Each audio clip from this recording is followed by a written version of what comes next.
Hey guys, so I'm here for something a bit different. This is just gonna be a sort of update, weekend chat update sort of thing. But before I get to it, I want you to say hi to Bessie. She's on my lap, and she's purring, and, yeah, I don't say it very often, but my cat's name is Bessie, which I know is like a cow's name, But her name was Bessie when I adopted her.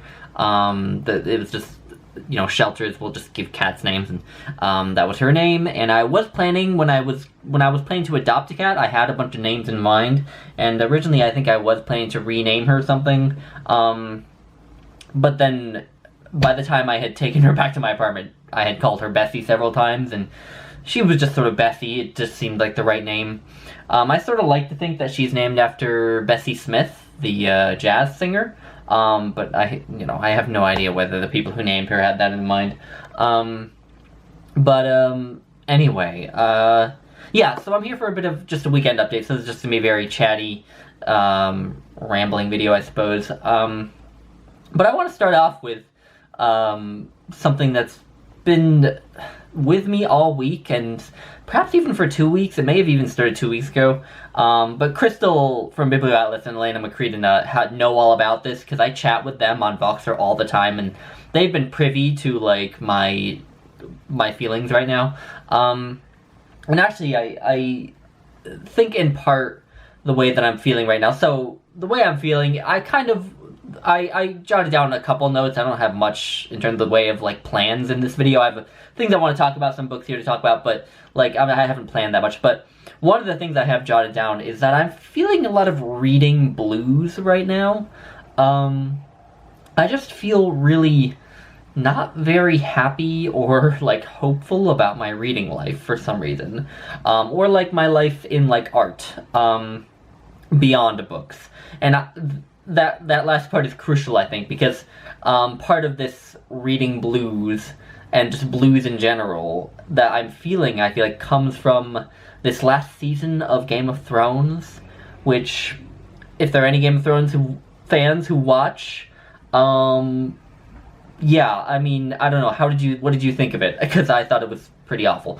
I have been in touch with Kelly, Books I'm Not Reading, and Jason of Chapter and Verse, and I've told them how I feel about it.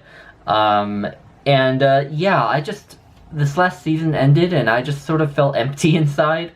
It was like, I got really emotional during the finale, as you get emotional when something that long going ends. Game of Thrones started I started watching it when I was 18 in my freshman year of college, but it had been going for a year or so before then, and my friends had been watching it before I started to watch it. So I came to it a bit late, but sooner than some, and started watching it then. And so basically, I've been watching Game of Thrones since I was 18, and I am now 25. So it's like Game of Thrones has been taken me through a substantial chunk of, like, my formative years, and for it to end as horribly as it did just is a real bummer. And so I think that's somewhat the root of why I'm feeling, like, sad about things this week. And, like, the show, has had its problems. I actually have been very critical of the show since season 5. I think problems in it started to crop up at the end of season 4. There's one storyline that they handled in particular in the season 4 that I felt like was sort of the beginning of the problems in the show. The way that they handled Tyrion and Shay's relationship in the show, the way that it ended especially, was, I think, the first major blunder that they made. I was really not happy with the way that they handled it. Especially in comparison to the books, which I know isn't really fair. It's not fair to judge the show by whether or not it's faithful to the books, but my judgment of the show isn't based on how faithfully they adapt the books, which it can't be, obviously, since, obviously, after season 5, they weren't on the books anymore, so I couldn't judge it that way. I judge the show as just its own standalone narrative, and as that, it really has, season 4 was good, was still really good, other than a few things. Season 5 started to show some problems, and, season 5 had the first filler episode that Game of Thrones ever had. It used to never have filler episodes. It used to be one of those shows, and then season 5 had a filler episode. In season 6, the logic of the world and character motivations just started to go out of whack. Season 7 made very little of season 7 made sense, and then season 8 was just a train wreck. So it's really sad to just see a show like that get derailed. But most of all, my favorite character, Daenerys Targaryen, was just butchered in this last season. And it's not necessarily where they went with her character that I have a problem with, so much as how they got there, because I feel like they really rushed to an end that they wanted. And when they got to that end, I could see how it could have been really powerful if they had gotten there in a way that was, competent.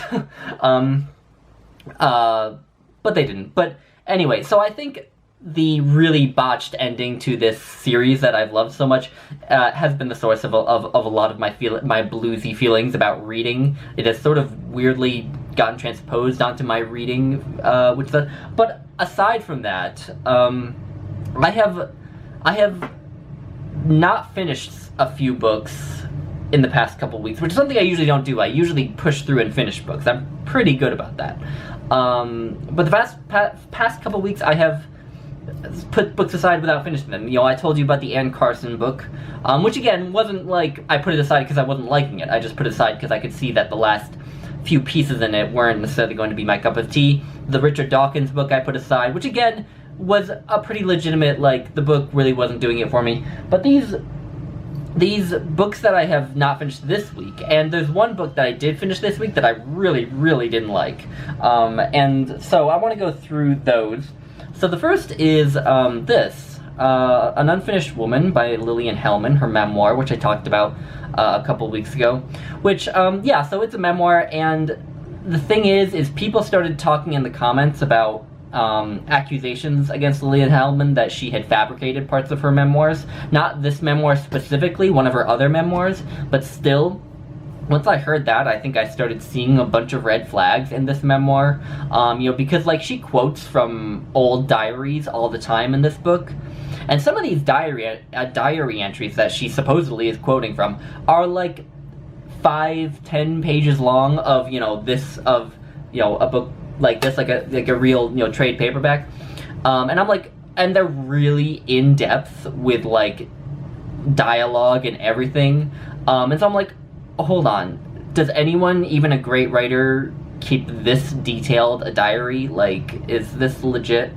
And then another thing that got to me was language barriers. So, a substantial portion of this memoir takes place in the Soviet Union. Lillian Hellman was, supposedly, again, given, allowed by the Soviet Union to actually go to the Eastern Front in World War II and write about it. And she reports talking to Russian people, but she also mentions that her Russian isn't good, that she doesn't speak very much Russian. She also mentions, at one point, a German, who she listens in on a conversation between a German person and a Russian person. So here is Lillian Hellman, who doesn't speak very much Russian, who doesn't mention knowing German ever in this memoir, and she's listening to this conversation between a Russian and a German person, and she's reporting dialogue, supposedly verbatim, between this Russian and this German. And I'm okay, for one thing, how are this Russian person and this German person communicating? Are they speaking German to each other? Are they speaking Russian to each other? I mean, I feel like it would stand to reason that the people in the Russian military might know German because they're fighting the Germans, and the Germans might know Russian, but, it's not, we're not told whether or not they do. But then, more importantly, how does Lillian Hellman know all of this dialogue? How does she remember it so well? So that got to me too. And then on top of that, the last 60 pages of the memoir are really boring. What she starts to do is she starts to just, the last few chapters are just chapters where she'll have the name of a significant person in her life at the top. and then the chapter will just be about that person. So this is a chapter about Dashiell Hammett, who is a novelist who I have never read and know nothing about and don't care about. And one of the other chapters was about Dorothy Parker, which was kind of interesting because I also haven't read any Dorothy Parker, but I've at least heard of her. And then another one was about a black maidservant that she had in her service for a while, and that's sort of where the memoir lost me, because I was like, really, is this going to be the last 60 pages just talking about these people I know nothing about and have no reason to care about? So I didn't finish this book, and that's too bad, because there were parts of it that I really liked. I could clearly see Lillian Hellman's writing talent. I mean, I want to read her plays, sure, but I don't know about the rest of her memoirs, so that was disappointing. And then, after the end of Game of Thrones, I thought so what I wanted after Game of Thrones was another fantasy series or book to, like, help me recover, because I wanted fantasy, but I wanted, like, good fantasy, unlike the last season of Game of Thrones, and I didn't want to just go and reread the books, because I read two of the Game of Thrones books twice, I read two of them twice and half of another one twice. I know that's weird, but yeah, and I have read all of them, but they're like 1,000-page books, and there's 5 of them already, and I'm just not ready for that. So I went to try to find another fantasy series. Britta Bowler recommended one by N.K. Jemisin, but the first book in that series was not available at the library. It wasn't available, but the copy was checked out. So I went to look up more famous ones, and I actually found, I think Elena Macrina sent me through Voxer a link to an article about 6 fantasy series that you'll like if you like Game of Thrones. And one of them was the Earthsea series by Ursula K. Le Guin. I don't know if you can see that cover particular. Oh, that's a really nice glare. But anyway, this is a Wizard of Earthsea by Ursula K. Le Guin. The first book in her series of 6 books that take place in a world called Earthsea. First book is called The Wizard of Earthsea, and it's about a young man named Ged who gets trained as a wizard, and then in sort of a petulant schoolboy fight at this school for wizards when he's like 15, he accidentally unleashes this, horrible dark spirit into the world, and because he unleashed it through his own, pride and adolescent petulance, he needs to fight it and defeat it. I just found this book, it's a good thing it was short, because if it weren't so short, I wouldn't have finished it. The characters were bland, the writing was uneven, the dialogue was wooden, the storytelling was ham-fisted. The conflict between Ged and the other student that he has a conflict with, which causes him to cast the sort of forbidden spell that unleashes this spirit. The conflict between those two students, it feels so contrived. I didn't believe it for a second. It was just there because Ursula K. Le Guin wanted it there. And yeah, so this was just incredibly unsatisfying. The one part that I liked was a scene with a dragon in it. And I think I may have just liked it because I like dragons. I kind of have a soft spot for dragons. Hence why Daenerys Targaryen might be my favorite character from Game of Thrones. And yeah, that one scene was really nice. I really liked it. And then the rest of it was just such an anticlimax. I mean, I don't know. This book I know is targeted at young adults. It is classified as young adult by my library. So perhaps that's why I didn't love it. I'm not put off of Ursula Le Guin's work as a whole. I know she's written a lot, and I know she's written a lot of science fiction that's really well regarded, and that is not, young adult. So I'm not, giving up on Ursula K. Le Guin, but I'm not continuing with this series, because this book was just, yeah, I honestly, by the end, I was I wasn't hate reading it. I don't hate read books, but I was really struggling to get through it. It, in fact, felt pretty tedious and boring, which is kind of sad for a book that's that short. It's just over 200 pages. So that was a big disappointment. And then there was this one, The Peloponnesian War by Donald Kagan. And I got 300 pages into this. It's clearly a great book about the Peloponnesian War. If you are into the Peloponnesian War, then yeah, I would totally recommend this. The problem, I think, that I ran into with this one is that I don't really think I'm interested enough in the Peloponnesian War to want to read a book that's this big on it. I mean, it's almost 500 pages, which isn't the longest book ever. I mean, this is actually an abridgment of a 4-volume work that Donald Kagan wrote, which is supposed to be sort of the seminal work on the Peloponnesian War. But yeah, I just kind of realized that I wasn't enjoying this book that much. But yeah, again, if you are interested in the subject, it would be the go-to modern volume outside of Thucydides to read. And I think my interest in the Peloponnesian War was more of an interest in Thucydides than it was in the Peloponnesian War. And also, I think I'm much more interested in the causes of the Peloponnesian War, the inciting incidents of it, than I am in, like, the campaigns and the intrigues and machinations that, you know, sort of led along the winding road to the end. So yeah, this just, I set it aside because I just realized I was not enjoying it. And does anyone else feel this way? This is sort of this is related but sort of unrelated. Does anyone else feel like history books are like the hardest books actually? Like you could argue that philosophy is the hardest genre because like they're often making these really elaborate arguments and the writing is often not that good and such.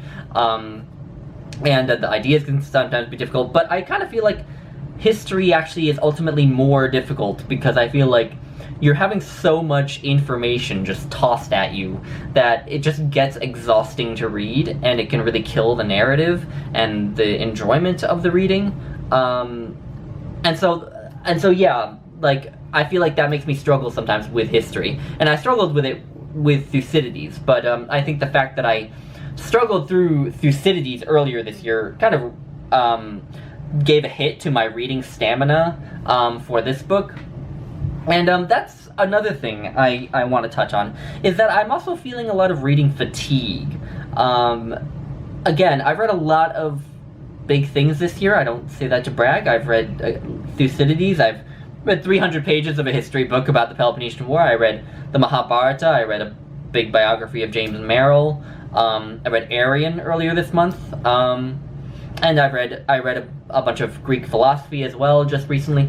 And so I feel like I'm just experiencing a lot of reading fatigue, and I think that is yet another factor contributing to this whole sort of reading blues that I'm saying. Because I'm calling it a reading blues because it's not really a reading slump, because I don't really experience reading slumps. You know, it's just like I have a daily quota of reading that I get done, and I just do it whether I like it or not. And so the reading slumps I don't have reading slumps, not to sound like a narcissist, but I don't generally have reading slumps. So I've kept reading, I've just not been liking the reading experiences I've been having. So yeah, I've just been having a weird week in that regard. And so I want to talk about a few books that I have liked. I did read a couple short books that I liked. So I read Happy Days by Samuel Beckett. A late masterpiece of his, one of the last major works of his that I have to read. I have now read all of his most influential, important works. I've read more than 10 of his works. I mean, and some of the works I've read by him have been like very short, you know, like 10-page plays, so like those aren't that substantial. But still, I've read a lot of Samuel Beckett now. And I really like this. It's about a woman who is buried up to her waist in sand, and her husband is like just a few feet away from her with like a blanket over him and just kind of lying next to her. And it's basically just a very long monologue of this woman who's named Winnie, and her very long monologue talking about her existence as a woman buried up to her waist in the sand.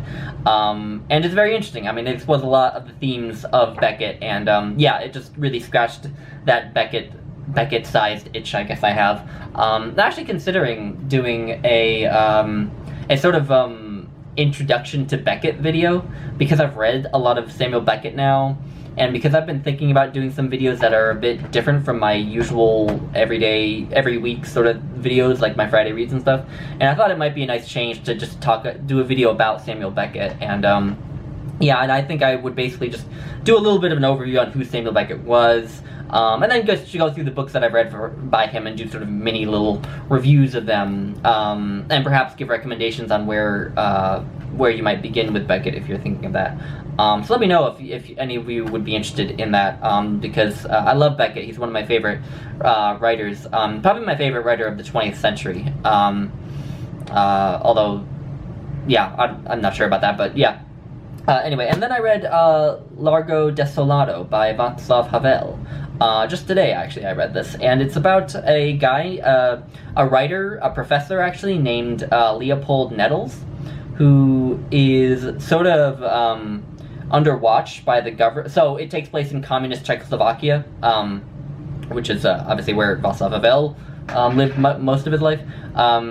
And Leopold Nettles is a writer and a professor who is sort of under watch from the government for including a certain paragraph in one of his essays that he published. And it's never really made explicit what this paragraph says. It's just one paragraph that the government doesn't like. So he's sort of under pressure from the government to sort of recant this paragraph, to sort of sign a document saying that he doesn't actually believe it, or that he didn't actually write it. But on the other hand, he's also under a lot of pressure from the people, the sort of just populace, to keep writing and to keep believing in these ideals that he's espoused in this essay that are anti-government in some way, or perceived that way. It's never really made explicit what he writes or what he writes about, but what it explores is the pressure on this writer from two sides. There's the government on the one hand saying, you need to conform to what we want you to, you need to censor yourself, and the people saying, oh, keep writing, you need to keep doing your good work for us, because you're such an important voice here in the country. And this pressure becomes too much, and by the end of the play he kind of breaks down and cries, as you might under that kind of sort of pressure. And yeah, it was very good. So those two were good. They weren't huge, but they were they sated me a little bit in my despair. And then a few other little things I read that I've liked this week. I've actually been poking into the major works of Samuel Johnson, and reading just a few of his really short essays. There's a bunch of just really, really short, like under 5 pages essays in here, that are just on a number of subjects. So one is called The New Realistic Novel, and it's just about the emergence of realism in fiction at the time. And another is about sorrow and the nature of sorrow, sort of. And another one about general knowledge and how academics tend to get very specialized in their field of interest, and know one tiny little area super well, but don't know anything about anything else, which was very relatable to me because I'm going into academia, and sometimes I kind of feel like that. So yeah, I've been enjoying some of these. Again, not substantial. They're, again, like 3-4 page little bite-sized pieces. And then another thing I read this week was an essay by Wallace Stevens in my collected Poetry and Prose of Wallace Stevens. And the essay was called The Noble Writer and the Sound of Words, which is essentially just about the nature of poetry and the role that poetry plays in everyday life and people's lives, and what poetry really does for us in our interactions with the world. And it was great. It was just beautiful. It was just beautifully written. It was awesome. And I read it was like 20 pages long, but I read it very slowly over the course of the week. And yeah, I really like that. I want to continue with reading Wallace Stevens' essays. And a book that I have just started, and I think I'm going to continue with, is To Like the Lightning by Ada Palmer. So this was published not too long ago. It was published in 2016. And it's the first book in a tetralogy of 4 books. And Ada Palmer is kind of interesting. She has a PhD in history from Harvard. So creative writing isn't necessarily her primary focus in life. But then she decided to start writing this series of novels, and the world building for this universe that this takes place in took, I guess, 5 years. And that doesn't surprise me, because the world is very alien that we're presented with here. The world building is pretty incredible. So it takes place in the distant future, in the 25th century, and nation states have been done away with.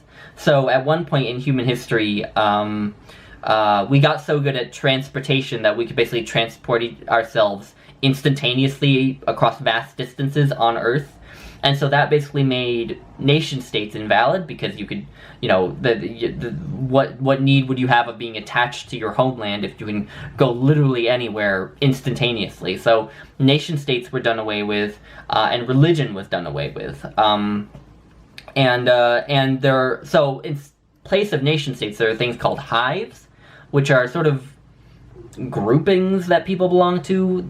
Each of these hives speaks a different language and has a different law code that they follow, and they live in bashes or bosches. I'm not sure how you say it, but they're like little sort of communes that are just in one building, and you'll live in a bosch with a bunch of people who are a part of your hive.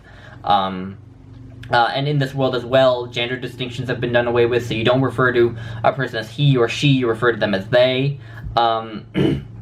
And so, yeah, and it's presented as this sort of idyllic, almost utopian world, where, there's no war because there's no nationalism or religion or anything.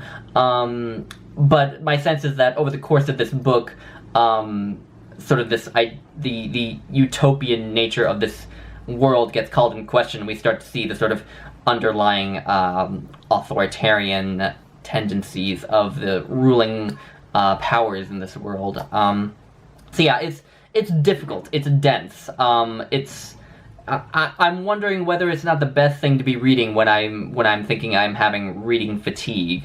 But I like it well enough. I like the characters well enough that I kind of want to soldier on in it.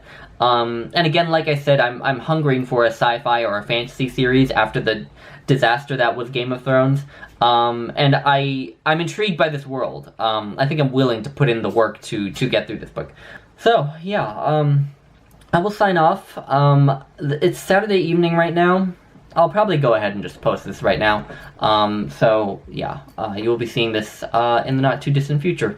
So, yeah, anyway, I hope you're all doing well. I hope you're having all having a nice weekend. Let me know what you're reading, and I'll talk to you all later. Bye, guys.